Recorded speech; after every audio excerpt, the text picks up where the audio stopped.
So in today's video we're going to look at early potatoes in the polytunnel.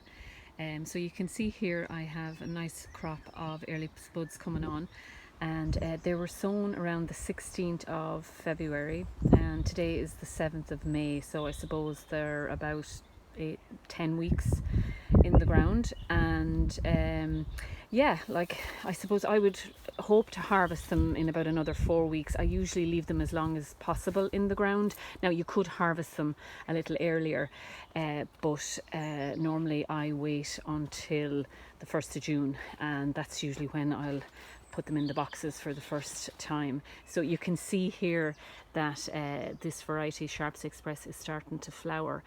And yeah, so normally you would wait until the plants die down and then you would harvest them, but with earlies I probably will pull them before they've completely died down.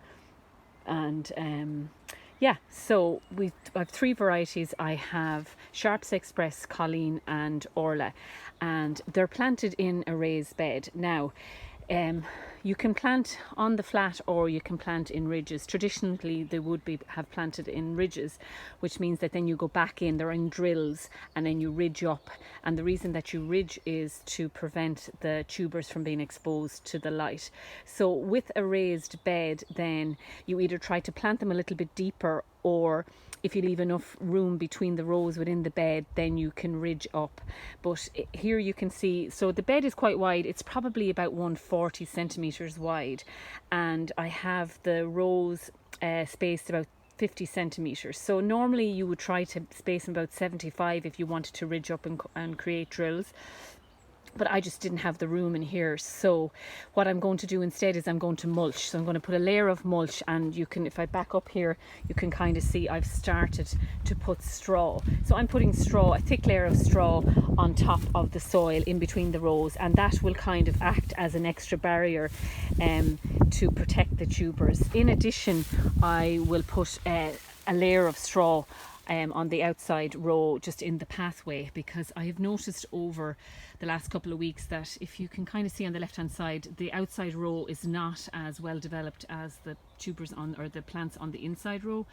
And that's probably because they haven't received as much water. It's because they're at the edge of the bed, it's drying out more quickly, and the ones on the inside are, the water's coming in from outside and the ground just was wet, so that they've developed a little bit faster. So by the addition, what I'll do there is I'll put a layer of the straw mulch at the side of the bed, and that will keep the moisture in, but it will also act as a barrier because the outside row is quite close to the edge of the bed. You can see here that the plants, there's not much room and at the edge of the bed, so I don't want the tubers to become exposed, so that will act as that. So there are lots of different ways to manage to grow potatoes. You don't necessarily have to put them in ridges, but you just have to be mindful that you don't want the tubers to be exposed or to be showing at the sides of the rows, because then they'll turn green and they're really not edible when they're green. So that's just one way. So again, the tubers are spaced about 25 to 30 centimeters in the row. I always put earlies a little bit closer in the row, and then the rows are 50 centimeters apart. And the three varieties again are Sharps Express, Colleen and Orla. Orla is technically a second early, which can also be grown as a main crop. So I put some in here, and then my main crop are outside. And they're also done in raised beds this year, but I'll look at that again in another video. So that's just a few little tips on early potatoes in the polytunnel.